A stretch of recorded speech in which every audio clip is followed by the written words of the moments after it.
How's it, guys? Welcome to the Break Bread podcast, episode 2. Today is a topic that really close to my heart. It's a topic that I think if you're an artist, you're really going to enjoy. And that is the topic of the brand deals you should be going after. Now, this is something that we often see rappers often get wrong. The brand deals that you should be getting right, but you're not getting right. So I'm going to break it down for you. I think at the end of the podcast, you're going to find out the deals that you should be going for, deals you should be avoiding. And I'm not talking about record deals. I'm talking about the brand partnerships that you should be going after, but you aren't going after. So I think let's just break down first, what is a brand? A brand, in my view, is something simple. It's a promise. It's something you stand by. It's something that you live by. It's something that in the world, when anyone thinks of you as a brand, it should immediately click. So if you think about Nike isn't just do it.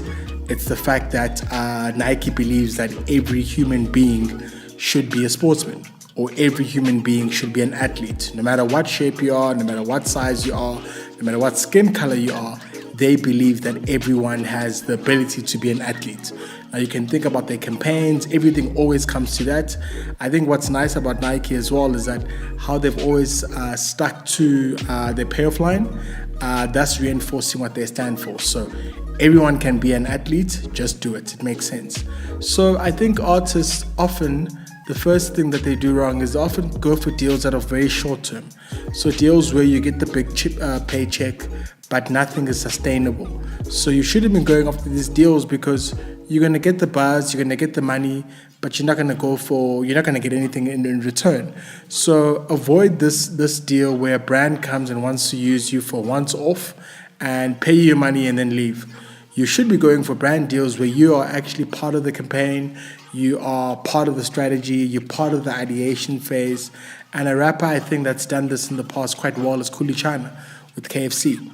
Coolie China has always managed to stay top of mind whenever he did brands with KFC during the time. He never just went for a once-off campaign, but became part of the KFC kind of music strategy. If you think about Mufftown Heights, it's been going on for years because Coolie was smart in saying, yo, KFC, I don't want to just do a Kumratukbawena. How can we further go into bed and do something sustainable? So that's one. Number 2 is don't go for brand deals where they just use your name. I think often brands approach artists because they want to leverage your equity you've got. But if they're just gonna use your name, then it doesn't really make sense. The third deal that you shouldn't be going after is a deal that does not connect with your fans. This is probably the most important one because fans these days can actually spot a brand and a rapper where the alignment isn't right. So you shouldn't be going for brands that don't talk to your core market, or brands that are actually using you to gain something. That's number 3.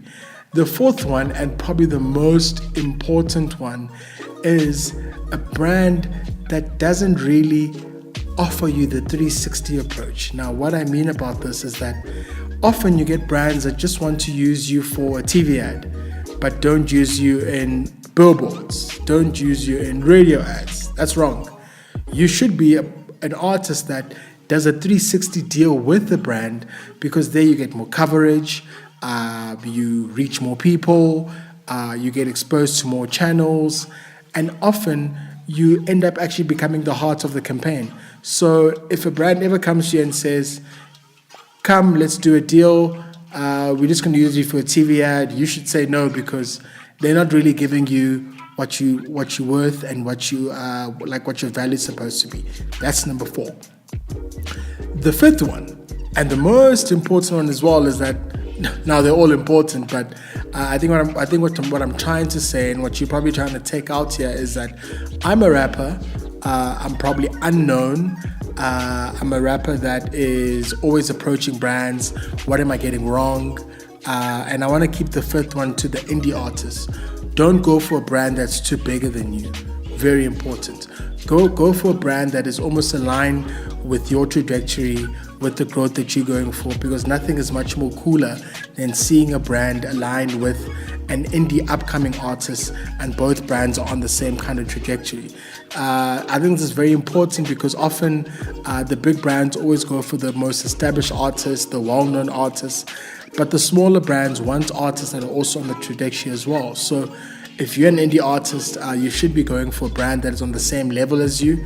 And I think with all these 5 tips and 5 things and 5 strategies I've given you, you're going to see some sort of return. So if you're an artist right now watching this podcast, take one of these 5 steps. If you're a big rapper, make sure you're part of the ideation process. Make sure that you're used in all the different assets. Make sure that you're part of the 360. Make sure that your name isn't just on one element, but all elements. If you're an indie rapper, make sure that you are part of or get in line with a brand that has got the same growth trajectory as you, because that is very important. If you guys want to comment, let me know what's up on this Break Bread podcast, episode 2, on the 5 brand deals you should be going for. Let me know. Hit me up. Let's talk. Let's engage. And do me a favor. Please subscribe at the bottom of the link. So yeah, that is Break Bread podcast, episode 2, where we literally just broke bread on the type of deals you should be going after.